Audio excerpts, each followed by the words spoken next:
Hello दोस्तों, मेरे YouTube channel में आप सभी लोगों का स्वागत है। अ,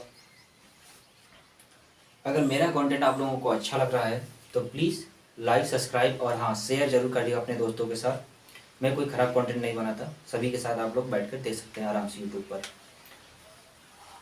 और हाँ, आज हमारा टॉपिक था 1965 की जंग भारत और पाकिस्तान के बीच में जो हुई थी उसके बारे में है। ये थोड़ी सी ये जो कहानी है, सॉरी, ये जो टॉपिक है, ये कई पार्ट में आ सकती हैं। 1965 की इस जंग के बारे में हम दो पार्ट में भी ये वीडियो बनाऊंगा। फर्स्ट पार्ट अभी आप लोग देख रहे हैं, सेकेंड पार्ट इसके बाद बहुत जल्द मेरे यूट्यूब चैनल पर आप लोग विजिट करके देख सकते हैं। और हाँ, सब्सक्राइब करते वक्त वो बेल आइकन जो नहीं है उसका घंटी ऑल पे क्लिक कर दीजिएगा। नोटिफिकेशन आते ही आप लोग बहुत जल्दी वीडियो मेरा देख सकते हैं, ठीक है। तो सीढ़ी गणेश करते हैं, मतलब प्रारंभ करते हैं टॉपिक को भैया। इन दोनों देशों के बीच 6 दिसंबर 1965 को भारतीय सेना ने जंग का आगाज कर दिया था। उससे पहले पाकिस्तान द्वारा कई बार सीजफायर का कई बार उल्लंघन किया गया था।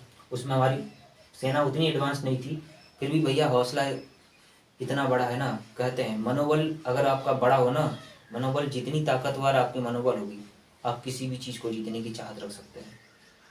अगर चाह ही नहीं है तो कार्य क्या करेंगे, घंटा कुछ नहीं। चलिए, कुछ नहीं पढ़ पाते, टॉपिक पर आते हैं। 6 दिसंबर 1965 को भारत ने आधिकारिक रूप से मतलब किसी नियम कानून का ना तोड़ते हुए आधिकारिक रूप से जंग का आगाज पूर्ण रूप से कर दिया था। अब आगाज किया है तो भैया कुछ बड़ा करेंगे। तो भारतीय सेना वेस्टर्न फ्रंट जो अंतर्राष्ट्रीय बॉर्डर सीमा है उसको पार करके लड़ाई का मतलब पूर्ण तरह से बिगुल बजा दिया था कि आ भैया हम तुमको आज फोड़ के मारेंगे। मारते मारते पहुंच गए पठानकोट तक। तो इस दिन पाकिस्तान में डिफेंस ऑफ पाकिस्तान डे के रूप में मनाया जाता है।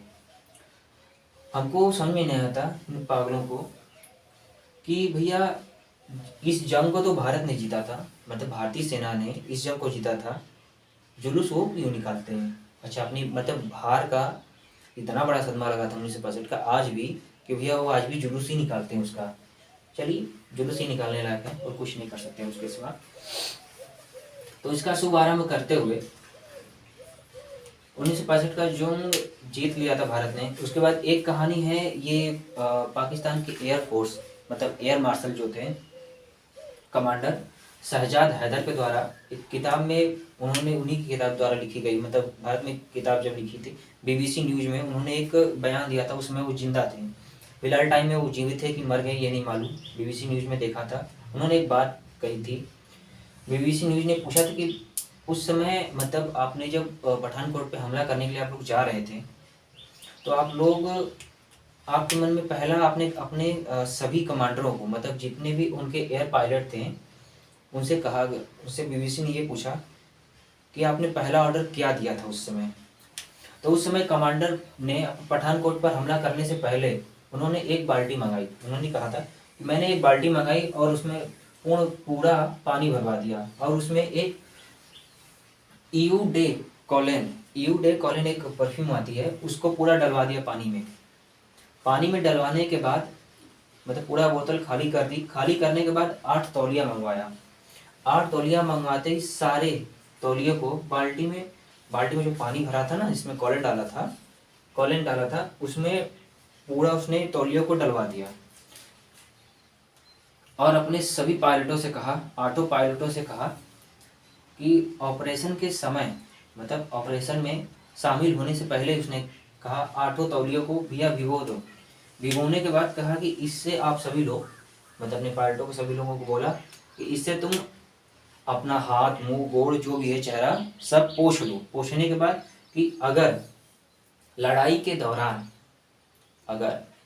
दौरान अल्लाह से मिलने का मौका मिल जाए, मतलब अल्लाह मतलब उनके परवरदिगार से मिलने का अगर मौका आ जाए तो हमारा जिस्म जो मतलब शरीर जो है वो खुशबूदार रहे, मतलब पूर्ण रूप से ताजगी देता रहे, महकता रहे, एकदम ठनठना के, बदबू ना दे।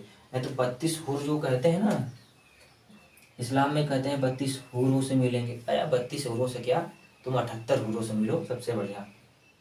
32 तो कम ही पड़ जाते हैं। हम 72 हूर लिखते हैं, 72 हूरों से मिलेंगे, 32 हूर के बाद मिलेंगे वो। जन्नत में उनको लेके जाने के लिए आती हैं लोग। हमारे यहाँ तो यमदूत आते हैं लेके जाने के लिए। वैसे हूर से अच्छा यमदूत है, बहुत अच्छे हैं, ले जाते हैं बहुत आराम से, वो ठोकते ठाकते।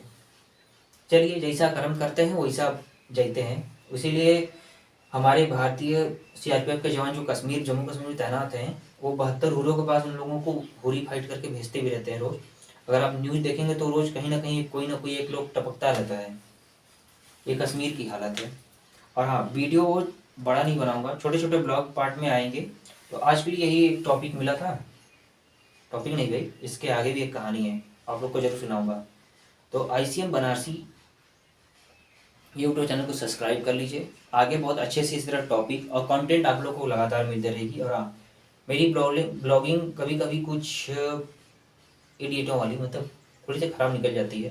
और यार, कुछ तो सपोर्ट दिखाइए। जितना सपोर्ट दिखाएंगे उससे बेहतर कंटेंट आप लोगों को मिलेगा मेरे यूट्यूब चैनल पर, बेहतरी। और हाँ, वीडियो कैसा बन रहा है कैसा नहीं बन रहा है उसके बारे में कमेंट जरूर करिएगा, क्योंकि भाई कमेंट अगर मिलता रहेगा तो मुझे भी तो मालूम पड़े कि मेरा वीडियो कैसा आप लोग देखना चाहते हैं, कैसा नहीं है, कौन सा कंटेंट लाएं कौन सा नहीं लाएं। तो जय माँ भारती, आज के लिए इतना ही। नमस्कार, प्रणाम।